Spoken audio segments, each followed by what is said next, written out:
Hey everybody, tonight we got the amazing opportunity to talk to Boomtown Saints. They have been a part of CMA Fest back in 2024. They have some key hits like All Trucks Go to Heaven, and we had such a fun time talking to them tonight. Yeah, you're really going to love our conversation, and I cannot wait to see them perform at Hope Fest on May 17th. It's going to be a blast, family fun for all ages, and I can't wait for you to dive into this episode. You are listening to Love Makes a Way with Jennifer Hoffman, founder and president of Life Options Network, and Beth Reynolds.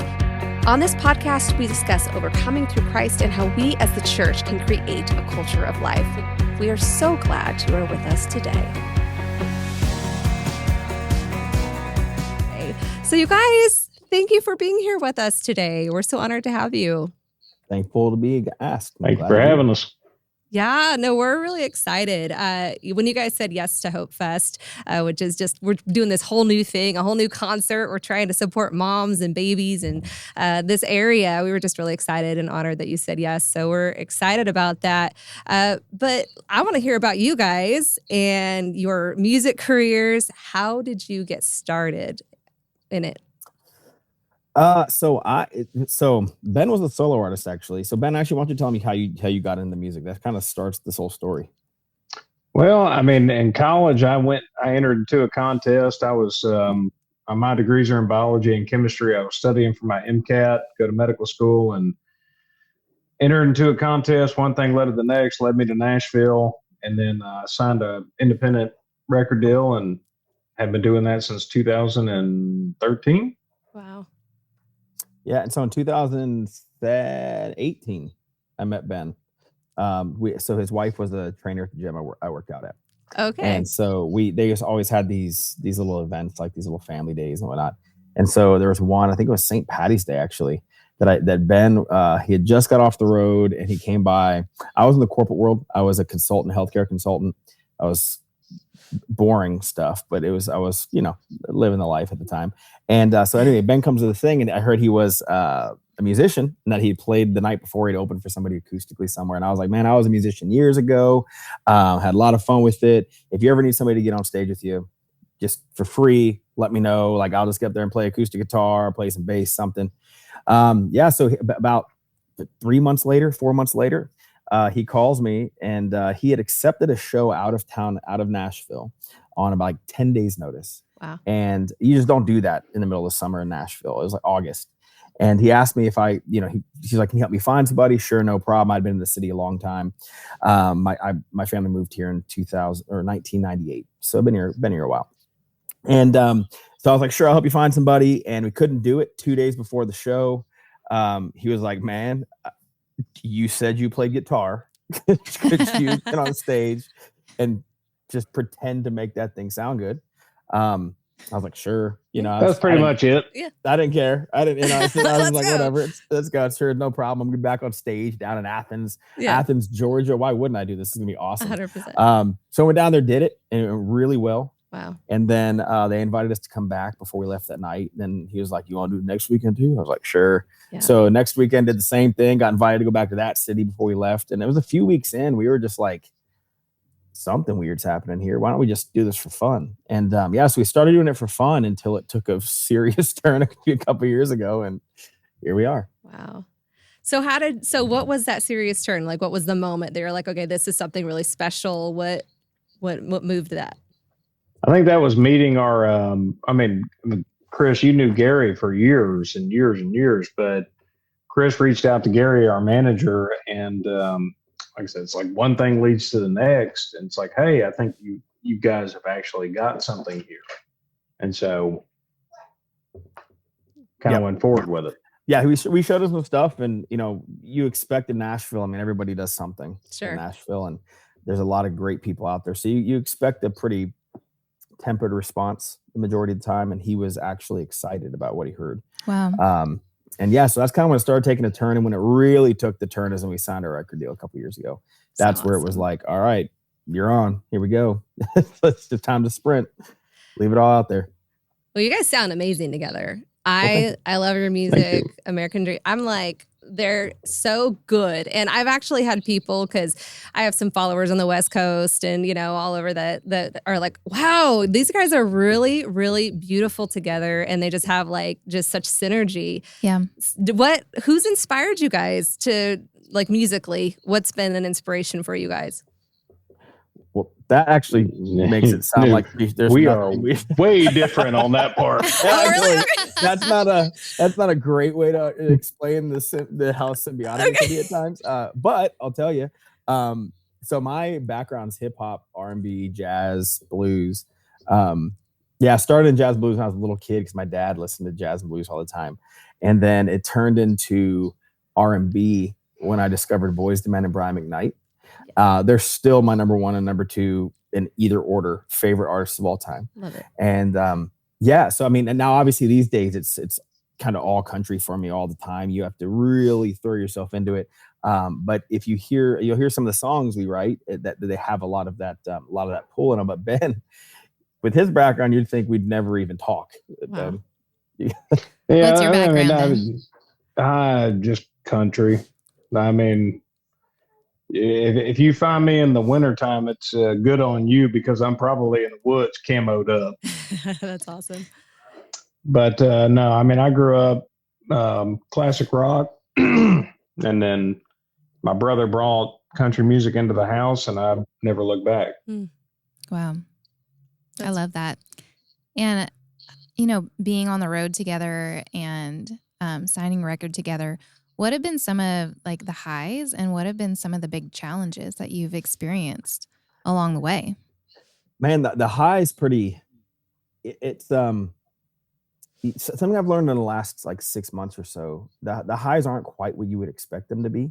Early on, the highs were you walk on a stage in front of 10,000 people and you've never done that before. I mean, it's just absolutely incredible. But now, 2.5 years into doing this, and when we leave town, we'll go play for quite a few people and played some really cool stages and some really big festivals and fairs, and 15,000 people here, and it's awesome. But the highs for me now are when I come home and I'm able to not have to worry about anything for a day or two and just be a dad and let that interrupt my life, and just whatever I'm doing, I'm toenail paint on somehow because my little girl, for me, being able to, I'm very, I'm very ADHD, move very fast, and to be able to slow down and focus. Yeah, you are. To be able to slow down and focus on that is really cool. For me, that's the highs now, and that's something that had to be earned because for a while you don't go on the road and come back with money. You go on the road and come back with less money. Sure. So now to be able to come back and actually have the ability to just be a dad for a little bit and not feel like you have to dive straight back into paying your bills, for me, that's the high these days. Yeah. Yeah. You've worked really hard to get there, I'm sure. That's cool. cool. I mean, if you want to talk about the lows, I mean, I think Alan Jackson said it best. He's like, well, I made it up to Music Row, but Lordy, don't the wheels turn slow. And that's, that's kind of where that is. I mean, that's the absolute truth. I mean, you can do everything that you want to do, but everything turns like this. You have no option. Pushing. Right. You just got to keep pushing. It's something that Chris and I have talked about a lot. It's, it's not who's better than who. There's 10,000 people in Nashville. Half of 1% of that has actually something going on. Mm-hmm. It's who can outlast who. Wow. The giving up part is very real. I mean, it's always there. You always have a reason to give up in this business, and it takes a lot of grit. Takes a lot of fortitude to stick in with it. I could see that. Yeah. Ben, why have you stuck in with it? As well. Yeah. Faith. Yeah. Faith in, I mean, you're doing the right thing, and that God is leading me in the right path. Yeah. And that, he wouldn't have put Chris in my path if that was not something that was supposed to continue on. Mm-hmm. And I firmly believe that. That's good. I had an interesting experience at a concert out here in Nashville. I thought it was an interesting way to do it. Keith Urban, we went and saw, and he did this series where he had artists that were really well known, and then he does like a breakdown, and then he had like a brand new artist that just he pulled him off of downtown Nashville and just brought him onto the stage. Well, that's fun. It was actually like so cool, but she was like, you could tell she shook a little bit with the microphone. I saw that. Did you see? We were at that concert. Oh no way! Okay. We were at the same concert. We were at that concert. Such a good concert. Dude, it was really great. Cool. And it also just shows how great people are. Yes. You have no idea just how much talent's out there until you face it and you're like, wow, how am I not like, how am I getting any traction and you aren't where I'm at? That's unbelievable. Amazing. It's crazy. It is amazing. Yeah, no, it's really impressive. That's one of the things, because being from the West Coast, I would go to like a place where there'd be live music and I'd like hang out and I'd be like, oh, sorry, it's okay. And then I come out to Nashville and I'm like, everyone's amazing. You're like in the airport. Yes. It's like, hey, they're pretty good in the airport. Like, why don't you have a record? You know what I mean? So yeah, that's so true. And we get super spoiled out here too in Nashville with like worship teams. Yes. you go.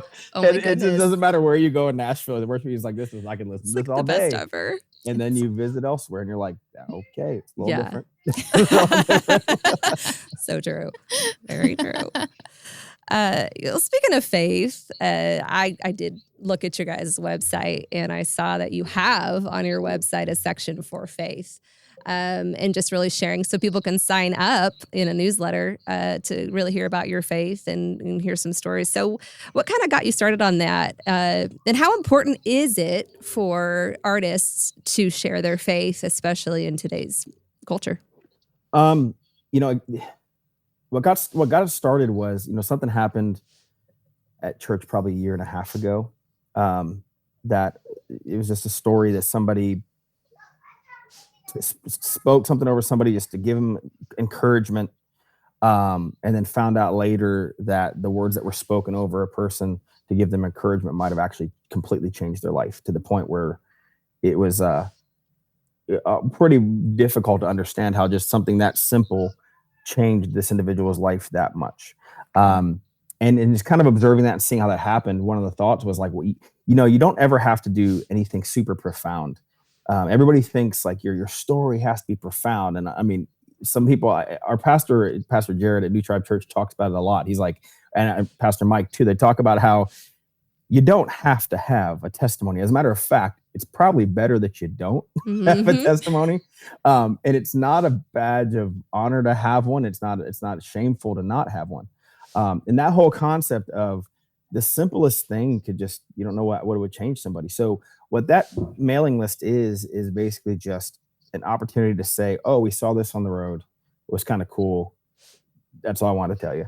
Like, oh, by the way, I heard this song today. This is what it meant to me. Here, take a listen to it. Sometimes it's every week. Sometimes it's once every 3 months. It just really depends because you feel like if it gets too formal, it starts missing the point. Right. Of just throwing out messages that people want to, potentially encourage people. But that said, you asked the second part was how important is faith on the road and doing.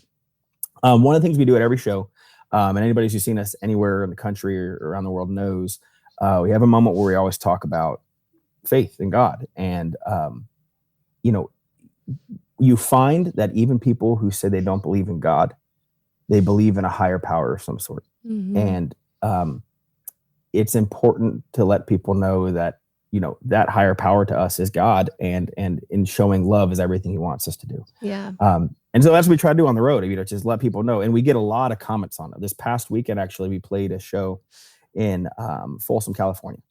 And a year ago, we played in Folsom, California, and a gentleman came up to us and he told us how thankful he was we were there. He'd been a fan for about a year and that he was really sick and he had to wear a mask to the show. And we find out later that he had cancer. Oh. And, he asked if he could take a picture. He comes backstage, he takes his mask off, he takes a picture. Stayed in touch with him. And then come January, I try to get in touch with him and I get a message from his wife that says, unfortunately, lost Ronnie in December. Wow. So we did a little tribute to him because one of the things that he always talked about was worship music and faith-based music. And we talked about people like Brandon Lake and all these people.